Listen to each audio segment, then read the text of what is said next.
Assalamualaikum warahmatullahi wabarakatuh. Selamat pagi anak-anak. Baik, sebelum pelajaran kita mulai pada pagi hari ini, alangkah lebih baiknya kita baca doa dulu ya. Berdoa mulai. Bismillahirrahmanirrahim. Alhamdulillahi rabbil alamin. Ar-Rahmanir-Rahim. Maliki yaumiddin. Iyyaka na'budu wa iyyaka nasta'in. Ihdinas siratal mustaqim. Siratal ladzina an'amta 'alaihim ghairil maghdubi 'alaihim waladdallin. Amin. Baik, sekarang waktunya Ibu absen ya. Lutfa. Oke, udah ya, udah berangkat semua ya. Baik, untuk materi pada pagi hari ini Ibu akan membahas tentang adab, yaitu ada berpakaian, ada berhias, ada perjalanan, ada bertamu, dan adab menerima tamu.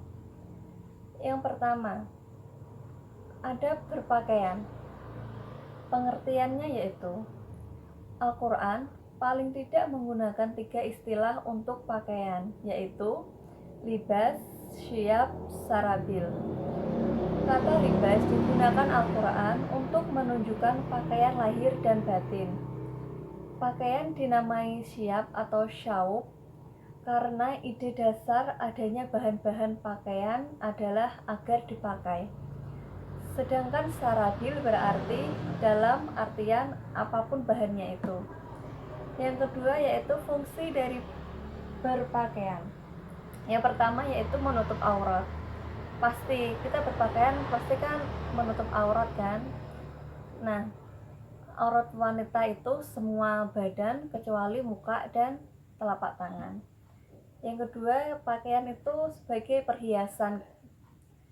Yang ketiga, melindungi dari bencana. Melindungi dari bencana yaitu contoh, kita sebagai perempuan apabila memakai pakaian yang seksi atau yang pendek pasti akan ada yang lirik gitu, cewek gitu kan. Nah, yang terakhir yaitu penunjuk identitas. Adab yang kedua yaitu adab berhias.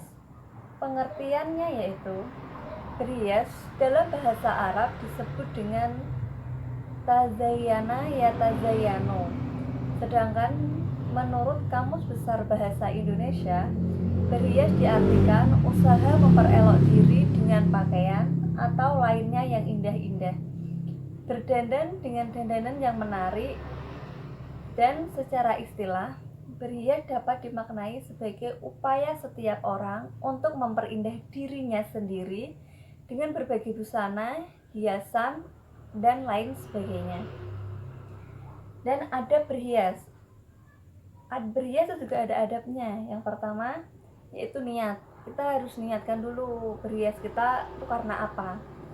Yang kedua, dalam berhias itu tidak dibenarkan menggunakan bahan-bahan yang dilarang agama. Contohnya kayak laki-laki memakai emas, itu kan nggak boleh. Dan yang ketiga yaitu berhias dengan menggunakan simbol-simbol non-muslim. Dan yang keempat, tidak berlebihan. Semuanya yang berlebihan itu pasti tidak baik. Dan hal-hal yang diharamkan dalam berhias. Pasti ada kan hal-hal yang diharamkan dalam berhias. Contohnya yaitu bagi laki-laki memakai emas, bagi memakai pakaian yang ketat itu bagi wanita. Terus yang ketiga, laki-laki menyerupai wanita ataupun wanita menyerupai laki-laki, ataupun sebaliknya ya. Yang ketiga yaitu ada perjalanan. Pengertian dari perjalanan itu sendiri yaitu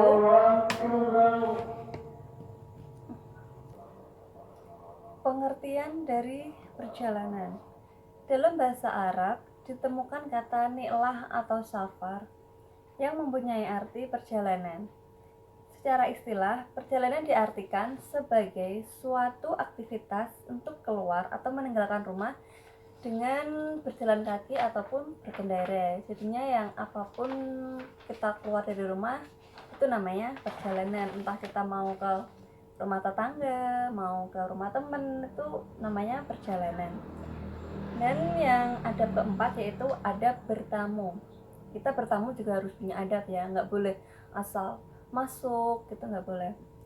Pengertiannya, istilah bertamu sering disamakan dengan istilah silaturahim.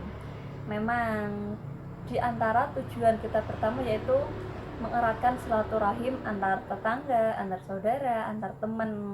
Bertamu itu salah satunya itu menyambung silaturahim, gitu kan. Bentuk dari adab bertamu, kita bertamu juga harus punya adab. Yang pertama, memilih waktu yang tepat. Kita harus memilih waktu yang tepat, nggak boleh kita tengah malam tiba-tiba datang ke rumah orang, itu kan nggak sopan. Dan yang kedua, mengetuk pintu atau membunyikan bel. Selanjutnya, mengucapkan salam. Untuk muslim bisa assalamualaikum dan lain sebagainya. Dan yang terakhir yaitu adab menerima tamu. Bertamu ada adabnya, mesti menerima tamu juga adabnya. Pengertian dari menerima tamu yaitu kedatangan orang yang bertamu, melawat atau berkunjung. Secara istilah, menerima tamu dimaknai menyambut tamu dengan berbagai cara penyambutan yang lazim atau wajar. Bentuk adab menerima tamu yaitu berpakaian sopan, terimalah tamu dengan sopan santun dan ramah tamah, dan persilakan masuk dan duduk. Tuh. Nah, itu adalah beberapa adab yang ada yang menurut saya Ibu terangkan. Sini ada yang ingin ditanyakan? Baik, kalau tidak ada yang ditanyakan, Ibu meminta kalian untuk membuka LKS halaman 26. Itu ada pilihan ganda.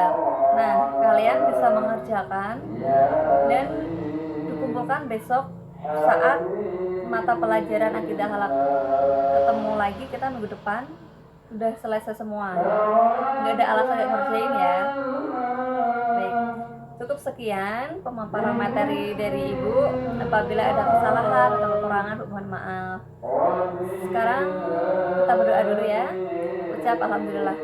Alhamdulillahirabbil alamin. Wabillahi taufiq wal hidayah. Wassalamualaikum warahmatullahi wabarakatuh.